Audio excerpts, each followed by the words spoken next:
Hey everybody, Jonathan Doyle with you once again. Welcome aboard to the Catholic Teacher Daily Message. As always, so good, so very, very good to have the pleasure of your company and time. Please make sure you're subscribed on the podcast or here on YouTube or Rumble. Hit those subscribe options and check out all the links here because there is a free 10-week access to my Going Deeper program, and also there's links to find out about booking me to speak. If you'd like me to come and speak at your school, that would be really awesome, or your event, so go and check those out. Today I want to share with you a deep, powerful, beautiful quote from the wonderful Catholic writer Evelyn Underhill. It's a reminder of the power of prayer and why we need to make our spiritual lives and our prayer lives so important on a daily basis. All right, let's jump in, let's do it. As your meditation becomes deeper, it will defend you from the perpetual assaults of the outer world. You will hear the busy hum of that world as a distant exterior melody, and know yourself to be in some sort of way withdrawn from it. You have set a ring of silence between you and it, and behold, within that silence, you are free. All right, Evelyn Underhill, quite an extraordinary writer, died very young. I've got her collected works, which I was reading a little while ago. This draws us into the crucial importance of the Catholic contemplative life, the Catholic life of prayer, and also the crucial need at this moment in history to have moments and times of silence. I would like to say to you, my friend, that a deep and growing and committed Catholic spiritual life is not an optional thing.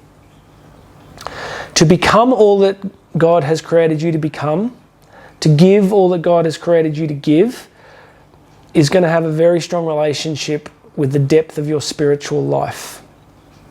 Let's deal with the first objection. The first objection, of course, is that maybe you're not a morning person or you don't have time. Now, I've got three young kids. Just two of them just coming into their teenage years. So as many of you know, that's so busy. There's the taxi service, but there's just the whole relational, emotional, intellectual, spiritual coaching that goes on. I have this very busy professional life, speaking, traveling, writing, the businesses that we run. I do a huge amount of personal exercise. I've always been passionate about training. So as many of you know, I could not think of many days over the last 20 years where I haven't spent at least an hour a day in prayer. There'll be exceptions if something's happening, but it's pretty rare. Lately, I've been going back to Mass every morning because at the cathedral here, it's just so quiet. And the structure and the ritual and the peace and the quiet are so profound.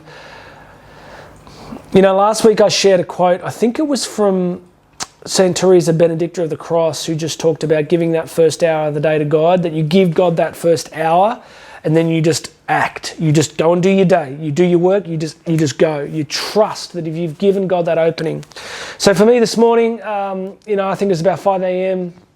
I pray the Divine Office, I pray my rosary, I pray a few other things, and I just have this stillness and silence because it's the only time around my house where it's quiet. And it's that buffer of silence, it's that buffer of stillness before the day begins.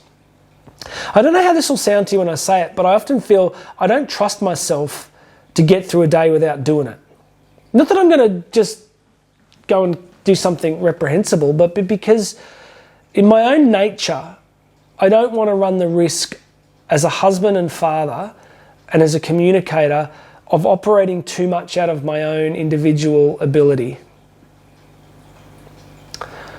I want to know that I've given God the chance to be present in me in a deeper way and allow the Spirit to guide me throughout the day. So I finished my prayer this morning by really saying, literally out loud, Holy Spirit, please, I ask you today to prompt me, to guide me, to help me to be a good friend, a good spouse, a good husband and father. Like help me, prompt me, guide me. And then I'm free to live, right? Then I'm free to live.